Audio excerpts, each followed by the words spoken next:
চলে এলাম আবারও নতুন একটা রেসিপি সুজির কেক নিয়ে। দেখতেই পাচ্ছেন ভিউয়ার্স, কেকটা কতটা সফট স্পঞ্জি হয়েছে। এই কেকটি বানানো খুবই সহজ এবং ঘরে থাকা সামান্য কিছু উপকরণ দিয়ে কেকটি বানানো যায়।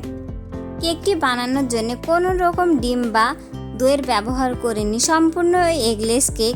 এই কেকটি আপনি পিস পিস করে কেটে 1 মাস মতো সংরক্ষণ করে খেতে পারেন। এমনকি আপনি এটা বাচ্চার টিফিনেও দিতে পারেন।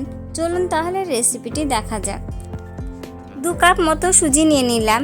এবার এর মধ্যে অ্যাড করে দেব 1.25 কাপ চিনি।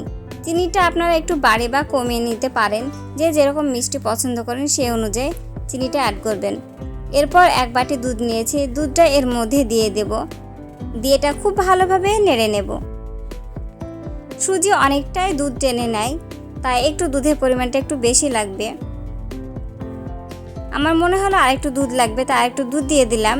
দিয়ে এটা খুব ভালোভাবে নেড়ে একটা ঢাকনা দিয়ে ঢেকে দেব। তারপর এটা 15 মিনিট রেস্টে রেখে দেব। 15 মিনিট পর ফিরে এলাম। দেখতে পাচ্ছেন ভিউয়ার, সুজিটা অনেকটাই ফুলে গিয়েছে। এবার এটা খুব ভালোভাবে নেড়ে নেব। তারপর একটা মিক্সার জারের মধ্যে এটা ঢেলে দেব। এরপর এর মধ্যে অ্যাড করে দেব 1.25 কাপ রিফাইন অয়েল। আপনারা চাইলে এখানে বাটারও ব্যবহার করতে পারেন। তারপর সমস্ত উপকরণগুলোকে খুব ভালোভাবে ব্লেন্ড করে নেব। দেখতে পাচ্ছেন ভিউয়ার্স, খুব ভালোভাবে ব্লেন্ড হয়ে গেছে। এবার একটা বাটিতে ট্রান্সফার করে নেব। যেহেতু ব্লেন্ডারে ব্লেন্ড করে নিয়েছে, তাই ব্যাটারটি বানাতে আমাদের খুব একটা বেশি সময় লাগে না। খুব অল্প টাইমের মধ্যে ব্যাটারটি রেডি হয়ে যায়। ব্যাটারটিকে খুব ভালোভাবে নেড়ে নেব। দেখতে পাচ্ছেন ভিউয়ার্স, ব্যাটারটি কতটা স্মুথ হয়েছে। এবার এর মধ্যে অ্যাড করে দেব গুঁড়ো দুধ। আমি এখানে 10 টাকা দামের গুঁড়ো দুধটা ব্যবহার করেছি। এবার গুঁড়ো দুধটাকে খুব ভালোভাবে মিক্সড করে নিতে হবে। যতক্ষণ না পর্যন্ত গুঁড়ো দুধটা খুব ভালোভাবে মিশে যাচ্ছে, ততক্ষণ পর্যন্ত আমাদেরকে খুব ভালোভাবে নেড়ে নিতে হবে। দেখতেই পাচ্ছেন ভিউয়ার্স, খুব ভালোভাবে মিশে গিয়েছে। এই পর্যায়ে এখানে অ্যাড করে দেব 1.25 কাপ কর্নফ্লাওয়ার। কর্নফ্লাওয়ার যদি আপনাদের কাছে না থাকে, তাহলে বাড়িতে থাকা নর্মাল আটা, যেটা দিয়ে আপনারা রুটি করেন, সেই আটাটা এখানে ব্যবহার করতে পারেন। এবার সমস্ত উপকরণগুলি খুব ভালোভাবে মিশে নিতে হবে। যতক্ষণ না পর্যন্ত খুব ভালোভাবে মিশে, ততক্ষণ এই প্রক্রিয়াটি চালু রাখতে হবে। এবং যখন খুব ভালোভাবে মিশে যাবে, তখন এর মধ্যে অ্যাড করে দেব 1 চা চামচ লেবুর রস।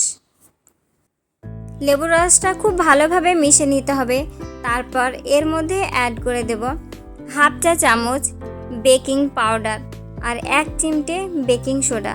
বেকিং সোডাটা আমরা খুব একটা বেশি ব্যবহার করব না, তাহলে একটা গন্ধ বেরোবে, যেটা কেকটা টেস্টটা খুব ভালো আসবে না। এবার সমস্ত উপকরণগুলি খুব ভালোভাবে মিশে নিতে হবে। ব্যাটারটা এমন রাখতে হবে, না শক্ত না নরম। তবে আমার এখানে একটু শক্ত মনে হচ্ছে ব্যাটারটা, তাই সামান্য একটু দুধ দিয়ে দিলাম। আমার এখানে পুরো দুধটা লাগেনি, সামান্য কিছুটা দুধ থেকে গিয়েছে। ব্যাটারটা আমাদের পুরোপুরি রেডি হয়ে গিয়েছে। এখানে আমি কিছু চেরি ছোট ছোট করে কেটে নিয়েছি। এবার এর মধ্যে সামান্য পরিমাণ আটা দিয়ে মেখে নেব, যাতে চেরিগুলা অ্যাড করার সময় তলায় পড়ে না যায়। সমস্ত চেরিগুলো যাতে সমানভাবে সব দিকে মিশে যায়, সেই জন্য আটাটা আমরা ব্যবহার করেছি। চেরিগুলো খুব ভালোভাবে মেশানো হয়ে গিয়েছে। এবার যে পাত্রে আমরা রাখবো, সেই পাত্রটি এখানে নিয়ে নিয়েছি। আমি এখানে সসপ্যানে বানাবো, তাই আমি সসপ্যানটা নিয়ে নিয়েছি। সসপ্যানে সামান্য তেল দিয়ে খুব ভালোভাবে মাখিয়ে নিয়েছি।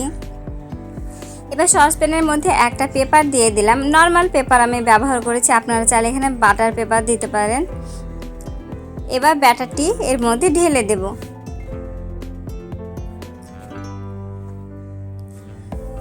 তারপর ব্যাটারটিকে হালকা ট্যাপ ট্যাপ করে নিতে হবে, যাতে কোনো রকম বাতাস না থাকে। এবার দেখতে ভালো লাগার জন্য কিছু চেরি উপরে আমরা দিয়ে দেব। আপনারা চাইলে এখানে ড্রাই ফ্রুট দিতে পারেন। এবার এখানে একটা তাওয়া নিয়ে নিয়েছি। তাওয়াটাকে হাই ফ্লেমে দিয়ে খুব ভালোভাবে গরম করে আমি কেকের ব্যাটারটি বসিয়ে দিলাম।